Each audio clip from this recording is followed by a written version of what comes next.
What's up, guys? So the NFL topic that I wanted to briefly talk about today is one that I think is an important one, and I think it's a good question, and I'm curious what you guys think about it. And that is, of the 13 NFL teams that have never won a Super Bowl, which is the greatest franchise of all time, right? So just to spout them off really fast, you have Cleveland, you have Cincinnati, you have Tennessee, Jacksonville, Houston, Chargers, Buffalo, Detroit, Minnesota, Carolina, Atlanta, Arizona, and Philadelphia. Right. So of those 13 teams, which is the best, for me personally, I'm going to go with the Minnesota Vikings just because of their consistency and the fact that they've had great teams in multiple decades. Obviously, they were one of the best teams to never win a Super Bowl in the 1970s. They went to 3 Super Bowls in that decade. They went to another Super Bowl previously in 1969.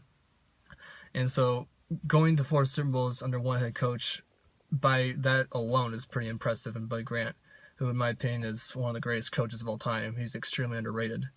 But also, a lot of people, when they think of the Vikings and their best seasons of all time, they think of 1998 when they went 15-1. They are one of only 6 teams in NFL history to go 15-1.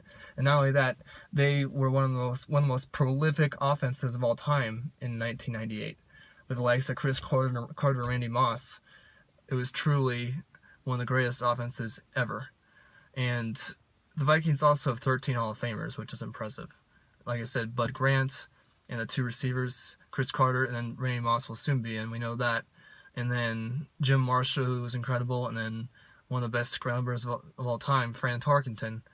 And just one little fun fact, since the merger in 1970 up until now, they've qualified for the playoffs 26 times. That is 3rd most ever. So the stats are there. They just haven't won a Super Bowl. So, Viking fans, there's your love for the day. I'm no Vikings fan at all. I'm here in Denver. I love the Broncos. But at the same time, I respect the franchise of Minnesota. And the Vikings clearly have a lot of success. And who knows? Maybe they'll get over the hump at some point. We'll see. It's going to be a fun year coming up in 2017. We'll look forward to it. And I appreciate you guys tuning in, and I'll catch you next time.